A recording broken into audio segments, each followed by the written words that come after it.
Bismillahirrahmanirrahim. Jadi hari ini kita akan ngebahas topik tentang nikah muda. Enggak dulu deh. Topik yang bagus ya teman-teman.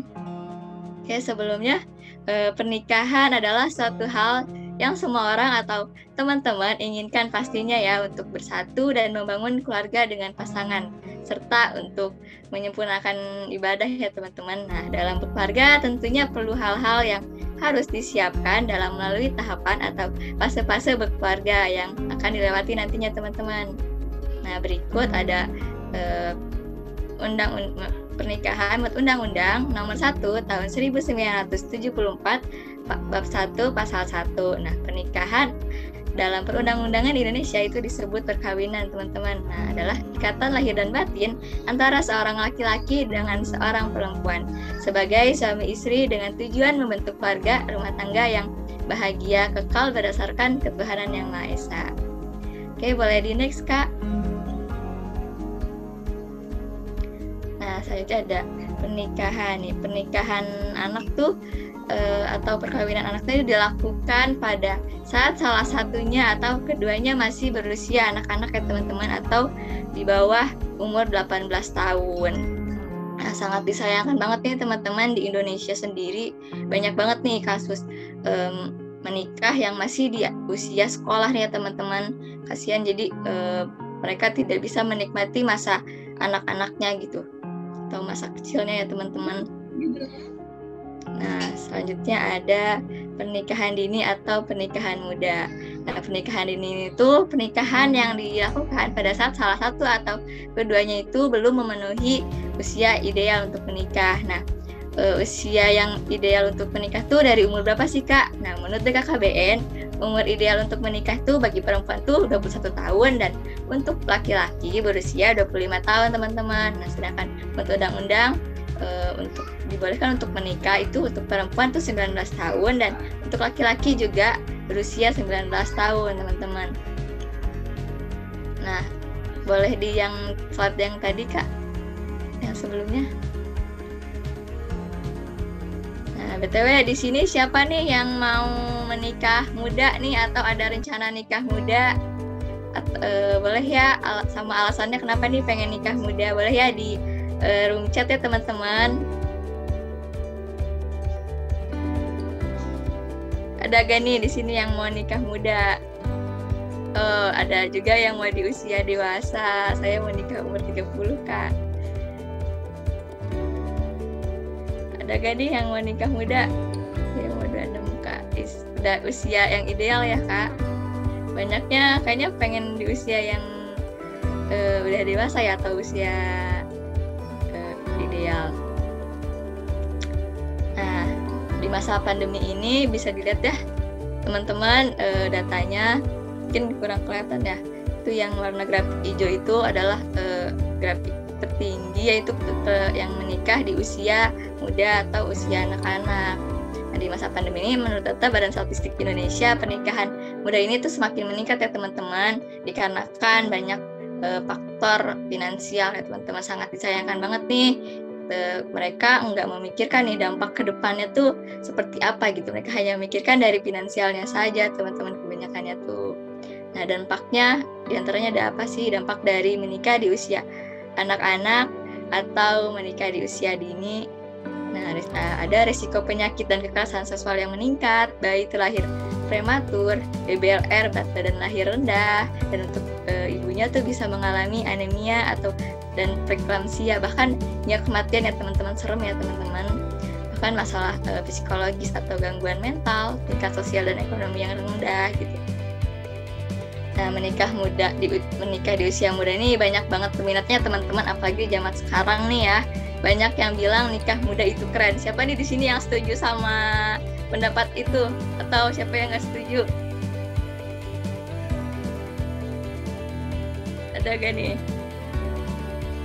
Nah, terus di kalangan mahasiswa nih, ketika kita lagi ngeluh dengan tugas, pengen nikah aja. Kayak banyak yang bilang pas lagi ngeluh sama tugas, gue udah capek nih sama tugas, gue pengen nikah aja deh, gue udah capek sama tugas-tugas kuliah, gue pengen berhenti kuliah gitu. Nah, di sini siapa nih yang pernah berpikir seperti itu? Pas lagi capek sama tugas gitu, gue nikah aja gitu. Ada nggak nih teman-teman di sini yang kayak gitu, yang berpikir kayak gitu?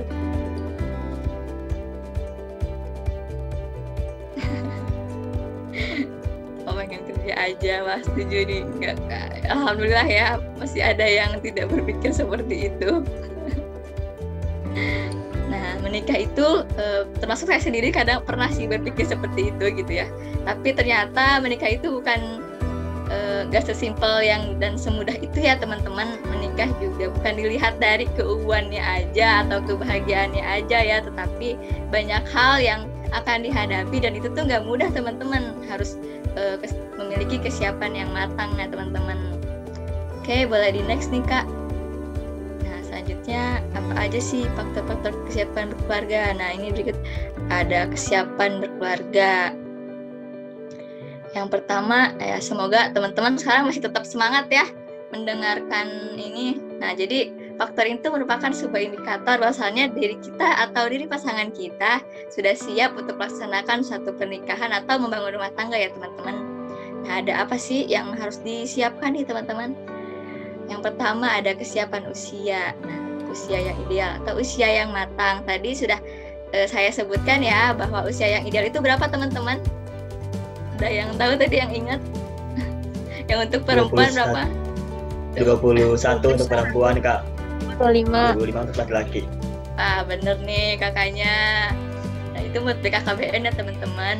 Nah, usia yang matang itu artinya dari segi finansial dikatakan sudah memiliki pendapatan. Nah, dari segi fisiknya juga sudah jasmani ya teman-teman, sudah sehat jasmani ya teman-teman. Nah, dan organ reproduksinya pun sudah matang atau untuk perempuan sudah siap nih untuk dibuahi. Secara fisiologis pun sudah mampu untuk mengemban tanggung jawab yang ada ya teman-teman, karena kan nanti untuk laki-laki akan menjadi kepala rumah tangga yang pastinya mengemban tanggung jawab yang luar biasa ya teman-teman gitu. Nah, setelah usianya matang, selanjutnya ada kesiapan apa nih teman-teman? Ada kesiapan finansial. Nah, kesiapan finansial di sini tuh berkaitan dengan kemandirian, terus dengan pendapatan atau pemasukan ya teman-teman. Nah, pendapatan atau pemasukan di sini tuh bukan berarti yang harus udah kaya atau udah berpendapatan tinggi ya teman-teman. Tapi maksudnya di sini tuh ketika teman-teman atau pasangan kita tuh udah memiliki pendapatan yang layak dan juga atau pemasukan yang tetap nih untuk setiap bulannya untuk memenuhi kebutuhan hidup ya teman-teman, kayak kebutuhan pokok, sandang, pangan, dan papan. Banyak yang bilang itu kan kok ngomonginnya uang mulu sih Kak gitu kan, bukan soal materialistis ya, tapi ya namanya kita juga makhluk hidup ya teman-teman. Kita butuh makan, kita butuh minum, kita butuh beli baju gitu kan. Gak mungkin dong kita makan cinta doang gitu atau minta ke tetangga gitu kan, kenyang kagak, lapar iya gitu.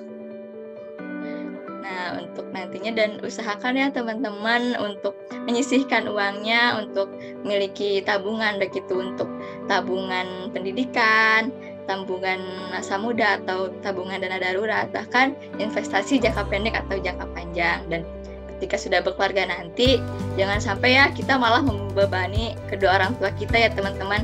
Kasihan kan ya, orang tua kita udah tua gitu kan, kita malah masih minta-minta gitu kan ya. Seharusnya kita yang memberikan itu kepada orang tua kita ya teman-teman.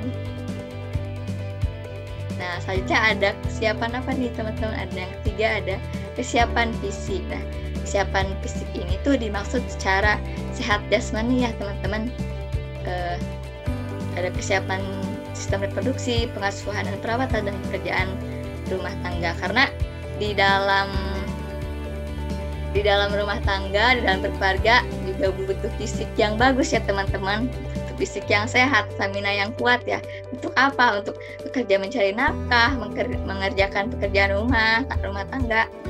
Dan oleh karena itu, kalau misalkan nih dari kalian atau pasangan kalian ada riwayat penyakit seperti darah rendah atau darah tinggi, hepatitis, atau penyakit menular lainnya, kalian sendiri harus mengeceknya, atau kalian setidaknya harus tahu nih kita punya penyakit apa gitu, dan dikomunikasikan kepada pasangan kita ya teman-teman. Dan sebelum menikah gitu, alangkah baiknya berobat dulu ya teman-teman.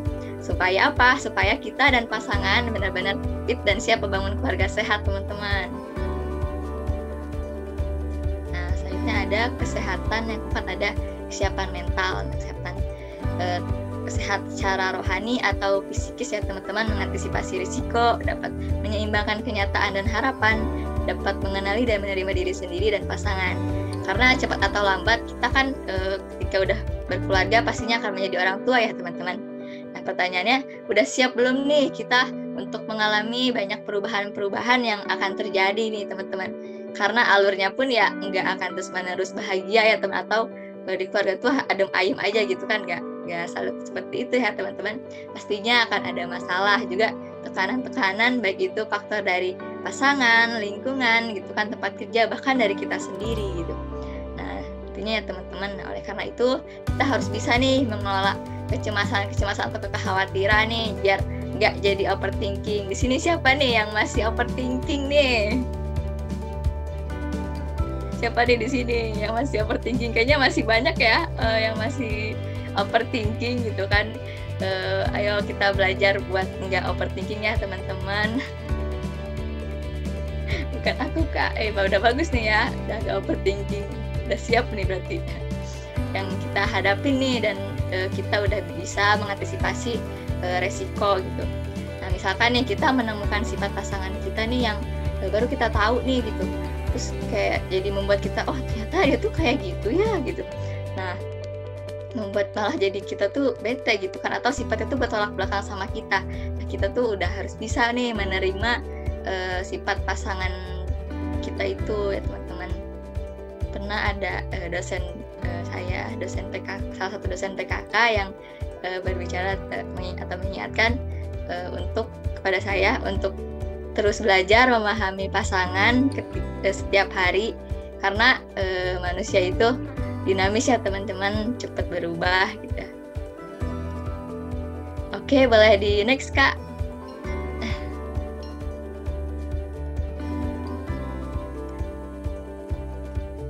Boleh ya, kasih. Selanjutnya ada kesiapan emosional. Nah, kesiapan emosional itu mengontrol emosi ya teman-teman. Nah, emosional itu dapat mengontrol emosi kita nih. Memang manusia itu wajar ya apabila kita atau pasangan kita mengalami emosional ya, baik itu rasa sedih, kecewa, bahagia, amarah gitu. Misalkan nih ketika kita lagi marah karena suatu hal gitu kan, kita harus bisa nih dulu emosi kita nih, jangan sampai kita melakukan hal-hal yang menyakiti pasangan kita ya teman-teman. Dan ketika kita sedih, kita harus udah tahu juga nih apa sih yang harus dilakuin gitu, agar kita tidak berlarut-larut nih teman-teman dalam kesedihan ya teman-teman. Dan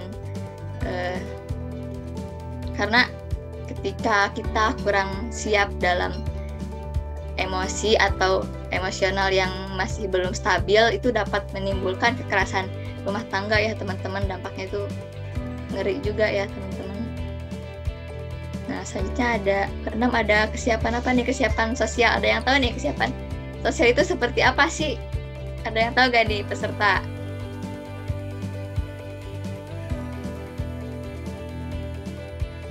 Oke, nah kesiapan sosial di sini tuh menjalin hubungan dengan lingkungan yang baik. Nah, bagaimana sih teman-teman bisa bersosialisasi atau berintegrasi dengan lingkungan sekitar masyarakat? Benar banget nih Kak. Interaksi dengan lingkungan sekitar ataupun keluarga besar teman-teman nih, karena kan udah ada 2 keluarga ya, keluarga besar gitu. Nah, dan di sini pun kita udah bisa nih ngatur sikap teman-teman, sikap kita gitu terhadap orang lain nih. Nah, baik itu dengan orang lain, tetangga, ataupun dengan keluarga. Jadi ini juga harus diperhatikan ya teman-teman gitu. Kan gak enak juga nih kalau misalkan ada kesalahpahaman sama tetangga gitu kan, atau dijauhin sama tetangga gitu, gak enak juga ya teman-teman. Nah, selanjutnya ada kesiapan moral. Nah kesiapan moral itu seperti apa sih? Mengetahui dan memahami nilai-nilai norma ya. Ini tuh lebih ke arah diri kita sendiri ataupun pasangan kita ya, seperti dalam bersikap gitu kan, kita atau pasangan kita harus memiliki sikap yang sopan dan santun ya teman-teman terhadap orang lain, tetangga, keluarga gitu. Misalkan ya teman-teman ketika lagi mengunjungi keluarga besar gitu kan, ketika misalkan bertemu dengan neneknya suami kita gitu kan, berarti kita harus berbicara atau merendahkan intonasi suara kita ya teman-teman. Nah selanjutnya ada apa nih, kesiapan interpersonal. Ada yang tahu gak sih kesiapan interpersonal tuh kayak gimana sih Kak? Ada yang tahu gak atau pernah baca gitu teman-teman? Ada yang tahu gak nih? Udah aku jelasin ya, kesiapan interpersonal itu satu kesiapan dari diri kita untuk berbicara nih atau berkomunikasi dengan pasangan kita nantinya dan membangun hubungan yang positif, karena komunikasi yang baik yang akan terjalin itu akan terjadinya komunikasi yang positif juga sehat ya teman-teman. Nah, komunikasi yang baik itu seperti apa sih Kak? Ada yang tahu gak nih anak PIS nih atau peserta yang lainnya? Komunikasi yang baik itu seperti apa? Nah, komunikasi yang baik itu tuh berkomunikasi asertif ya teman-teman. Ketika kita udah mampu nih untuk menyampaikan apa yang kita pengen, apa yang kita rasakan, apa yang kita pikirkan kepada orang lain atau kepada pasangan kita gitu. Namun dengan tetap menjaga ya dan menghargai hak-hak serta perasaan pasangan kita atau orang lain ya teman-teman. Dan diusahakan nih ketika nanti itu agar tidak terjadinya miskom atau kesalahpahaman. Kan gak enak juga ya gara-gara kesalahpahaman gitu kan, miskomunikasi gitu kan antara suami dan istri berujung cekcok gitu. Nah, selanjutnya ada apa nih? Kesiapan keterampilan hidup. Nah, keterampilan ini tuh sangat dibutuhkan ya teman-teman ketika berkeluarga. Misalnya seperti apa sih? Nah, keterampilan saya tuh seperti merapikan dan membersihkan rumah tangga, memasak, mengasuh dan mendidik anak, menjalankan peran atau tugas suami istri gitu kan. Nah, di sini banyak yang bilang kan, apalagi laki-laki nih biasanya banyak yang belum bisa atau nggak bisa melakukan pekerjaan rumah. Nah, sini siapa nih laki-laki yang udah bisa melakukan pekerjaan rumah gitu. Nah, kayak banyak yang bilang itu kan pekerjaan perempuan katanya. Tapi di sini tuh dalam rumah tangga atau keluarga itu tuh akan menjadi peran atau tugas bersama ya teman-teman gitu. Bukan hanya tugas perempuan saja gitu. Walaupun misalkan laki-laki lebih ya kan saya mencari nafkah gitu kan. Tapi ya kasihan juga dong istrinya kalau harus mengerjakan pekerjaan rumah tangga semuanya gitu. Apalagi nih contohnya nih ketika ya istrinya sedang sakit atau sedang melahirkan, mau tidak mau kan laki-laki nih suaminya yang harus bisa mengerjakan pekerjaan rumah tangga, juga ngerawat anak ya teman-teman. Ini yang terakhir ada kesiapan intelektual. Kesiapan intelektual itu memiliki ilmu pengetahuan dan pola berpikir yang baik ya teman-teman. Kenapa kesiapan intelektual ini tuh penting? Karena kita akan menjadi orang tua ya yang akan memiliki anak, itu artinya kita akan dijadikan contoh atau role model gitu ya teman-teman oleh anak kita gitu. Jika kita tidak memiliki dasar-dasar ilmu, kita tidak tahu nih bagaimana merawat, mendidik anak atau hal apa sih yang harus dilakukan ketika anak kita lahir gitu, yang tentunya anak kan akan bertumbuh dan berkembang ya. Nah, gak mungkin dong anak kita dibiarin gitu aja gitu kan ya. Kita juga harus tahu nih cara ngedidik dia supaya dia menjadi anak yang baik itu seperti apa gitu kan. Dan apalagi ketika misalkan anak lagi ada tugas sekolah gitu kan, setidaknya kita bisa membantu ya teman-teman. Nah, mengenai hal-hal itu juga membutuhkan pemikiran dan ilmu-ilmu yang cukup dan matang ya teman-teman. Oke, nah tadi kan udah ya 10 faktor kesiapan berkeluarga nih yang penting nih untuk disiapkan ya dari sekarang nih teman-teman, karena itu pasti akan berguna banget dan dipakai ketika kita berkeluarga nanti. Nah, kok banyak banget sih Kak faktor atau hal-hal yang harus disiapinnya gitu kan, menikah kok jadi repot banget sih gitu kan. Tapi ya emang perlu dipersiapkan seperti itu ya teman-teman, biar keluarganya sejahtera ya teman-teman. Nah, banyak zaman sekarang anak-anak muda yang bilang, toh orang tua saya masih ada kok dua-duanya, kalau misalkan butuh finansial dia tinggal minta aja gitu, atau ada kan gampang ada harta warisan. Terus kalau soal pekerjaan rumah tangga kan bisa bayar pembantu. Nah, nggak begitu juga ya konsepnya teman-teman gitu. Masa sih kita udah nikah jadi beban orang tua kan nggak enak ya teman-teman, masih minta-minta gitu. Terus di harta warisan juga bisa habis ya teman-teman. Dan soal pembantu ya, kalau misalkan emang kita memiliki rezeki yang lebih gitu untuk mampu bayar ya gak apa-apa. Tapi kalau misalkan rezeki kita emang pas-pasan atau kurang ya lebih baik uang itu mending ditabung ya teman-teman.